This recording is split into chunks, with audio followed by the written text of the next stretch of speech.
Olá, meus irmãos, aqui quem fala é o pastor Marcos, pastor da Igreja Presbiteriana Independente de Macaubal. E mais uma vez estamos nós aqui juntos na quarta-feira para os nossos estudos expositivos, breve, porém expositivos, do Evangelho de Lucas. Temos feito assim, semanalmente, e hoje, em especial, o capítulo de número 20. O capítulo de número 20 de Lucas vem, a exemplo dos capítulos anteriores, sendo mostrado o grande embate e as dificuldades que Jesus tinha com os religiosos da época, fariseus, saduceus, escribas, doutores da lei, homens que procuravam de todas as formas encontrar um jeito para complicarem a vida de Jesus. Em alguns momentos, até mesmo tramavam pela morte de Jesus. Isso se acelera, como vimos na semana passada, com a chegada de Jesus em Jerusalém, próximo ao período da Páscoa.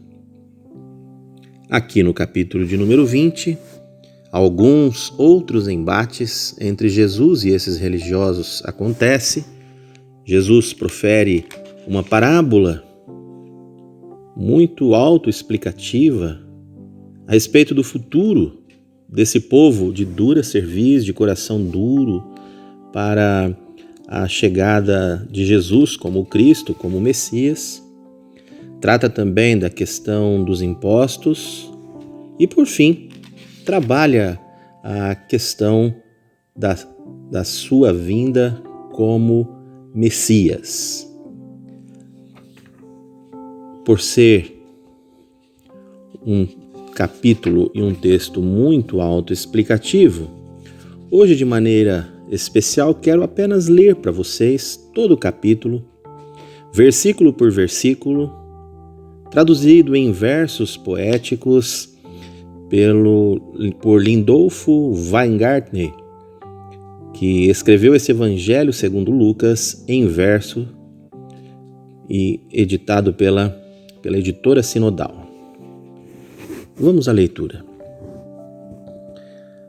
Aconteceu num tal dia em que Jesus, a ensinar, o povo reunido no templo e a boa nova anunciar, que vieram os sacerdotes, os escribas e os anciãos, falando-lhe nesses termos: por que tu metes as mãos em coisas que não te cabem?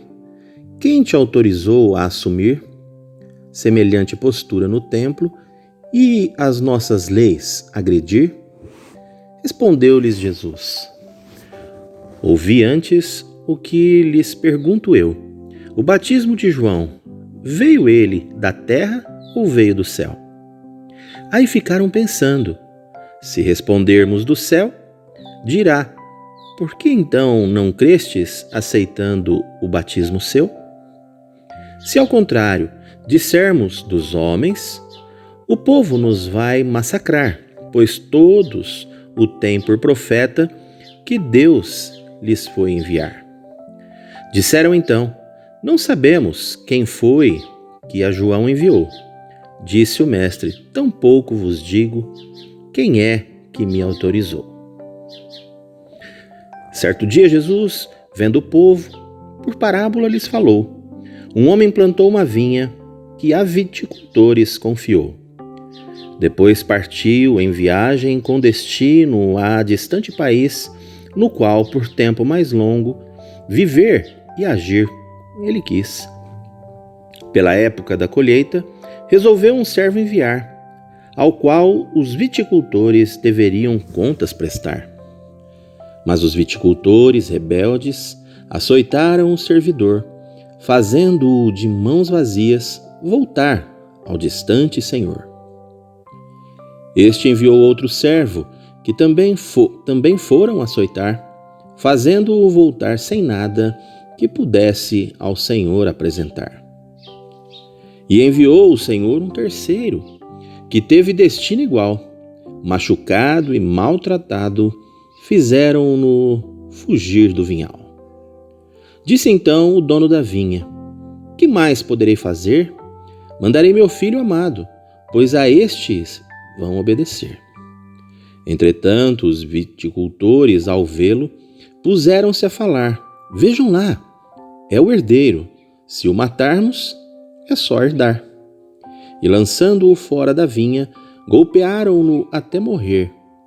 Que pensais que o dono da vinha, a assassinos tais, vai fazer?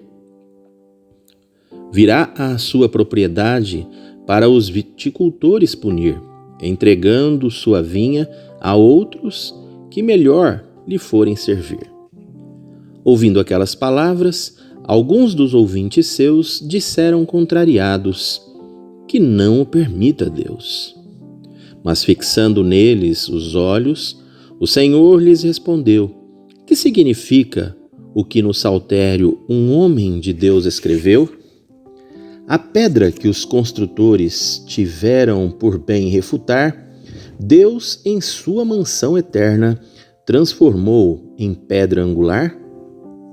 Quem cair sobre aquela pedra, ferida mortal sofrerá, e sobre quem ela mesma cair, esmagado será. Os escribas e os sacerdotes não deixaram de o entender, e só por medo do povo não o foram prender. Começando a persegui-lo, mandando gente a espiar, fazendo passar-se por crentes, num cuidado o deveriam pegar. Depois o entregariam aos chefes, que com rigor o julgariam, coberto pelo próprio governador. Eles lhe perguntaram: ó mestre, os ensinamentos teus são retos e verdadeiros, indicando o caminho de Deus. Sem acepção de pessoas, costumas falar sem temor. Revela-nos, é permitido dar tributo ao imperador? E disse ao notar sua astúcia e sua malícia sagaz: mostrai-me uma moeda romana. De quem é a esfinge que traz? De quem é o nome que leva? É de César, o imperador. E Jesus respondeu: se vós mesmos o dinheiro usais do opressor, dai a César o que é de César, dai a Deus o que é de Deus. E eles, surpresos, calaram, frustrados nos planos seus. Chegaram a ele uns adeptos da seita dos saduceus, que negam após a morte haver vida eterna nos céus.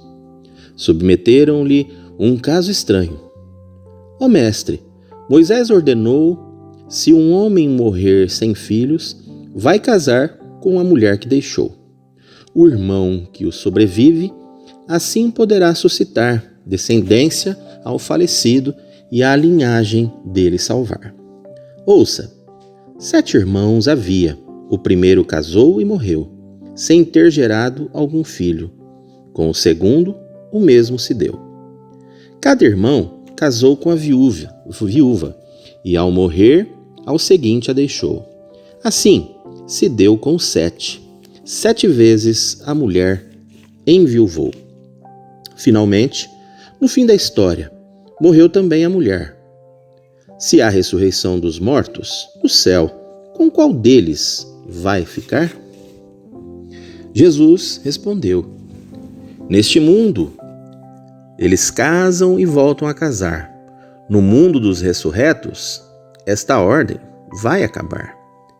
Não haverá nem mulher nem marido, e não poderão mais morrer. Como filhos de Deus, como os anjos, eles passarão a viver. E de os mortos ressuscitarem, foi Moisés que a mensagem deixou, quando ante a sarça ardente, o Deus eterno chamou, de Deus dos seus antepassados, de Abraão, Isaque e Israel. Vede, Deus não é Deus de mortos. Dos vivos é o Deus fiel. Para ele, os mortos vivem. E tiveram de confessar: ó mestre, disseste a verdade, cessando-o de o molestar.